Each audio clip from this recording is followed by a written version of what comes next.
our reality is just a series of concepts constructed by other people, and our perception is meaningless.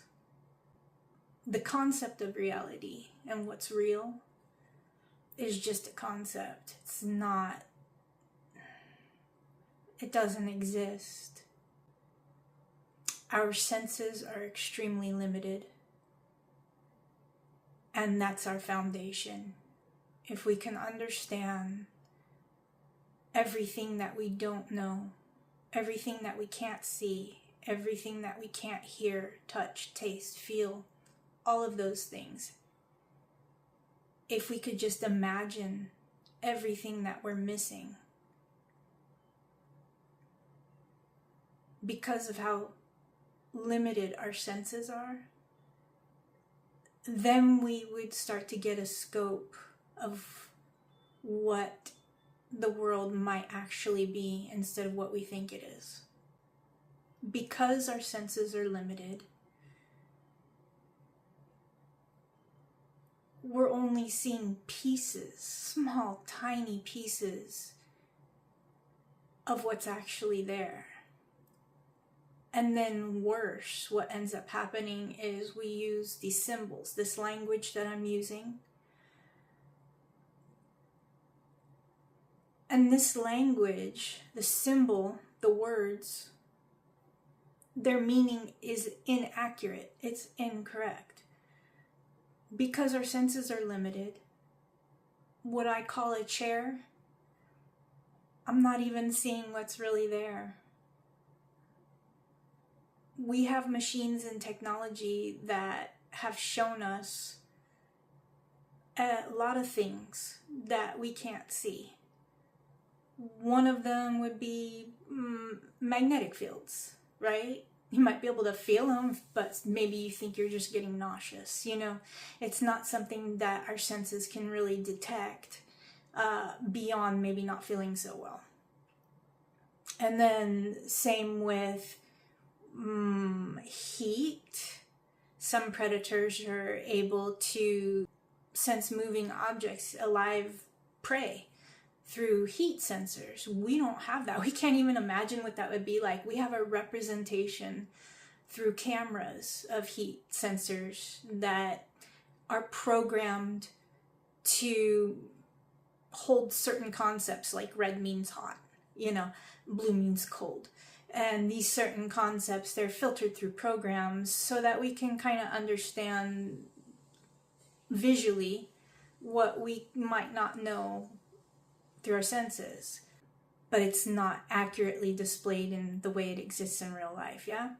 And we don't really know what these animals are able to see, sense, and how they're picking up the information. We only know how we're picking up the information through the technology we've created. Imagine all the colors that you can't see, that you don't even know exist. We can't even imagine different colors from what our sensory cones, can pick up. Sounds, this again, technology shows us that there are very high frequencies and very low frequencies that we're not picking up. So we're not able to see the whole picture. And this is a problem only because we think we see what's there. We name it. The name is meaningless. The meaning we give it is meaningless. Our perception of it is so small. And then that word creates a divide, a level of separation between myself and that.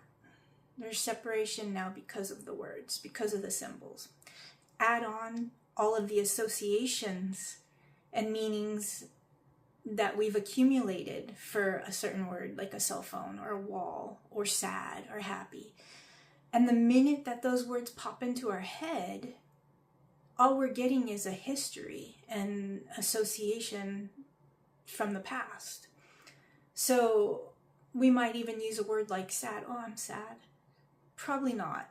Probably not sad at all. In fact, if I said, well, that word sadness, if that word didn't exist, what would I feel? Okay, next word would be, I don't know, frustrated. Okay, if that word didn't exist, what would I feel? And then you start peeling back all the layers until you're left with the last word that comes to mind had nothing to do with you thinking you were sad. But that script rewrote your own feelings. And it anchored you into the past, into a history that wasn't even an accurate representation of what you were feeling. And then once you get down to that last word, well, if that word didn't exist, what would I be feeling? And then you just have the feeling and you experience it, and then it goes away. Without the words, it goes away. You just feel it and it's gone. There is no anchor to the past. There's no anchor in time. There's no anchor in history. I think it's time to systematically undo all of the concepts that we hold as our reality.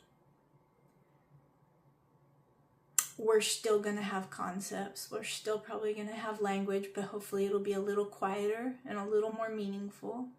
Maybe. But the concepts might reflect something that's closer to reality if we can undo the ones that we hold and then recreate some that are more of a reflection of what's true. Now, as far as what's true, well, you have to eliminate, unlearn everything, unlearn all the words and all the language and all the concepts. And when there's no level of separation between you and whatever it is that you're perceiving in your environment, feelings, whatever, interactions, there's a quiet knowing, and it's not worth me discussing. It's not worth me telling you. It's better to just experience it. But I can say that the separation that divides is gone. So you seeing yourself separate from a tree without all those words and all those anchors and all those associations into the past and the limited perception that we're using, that separation's gone. And the idea of a body, which is just a concept, gets a lot bigger. It's not just you, it's the things around you. And then we can recreate concepts that incorporate all of life instead of just us separate from life.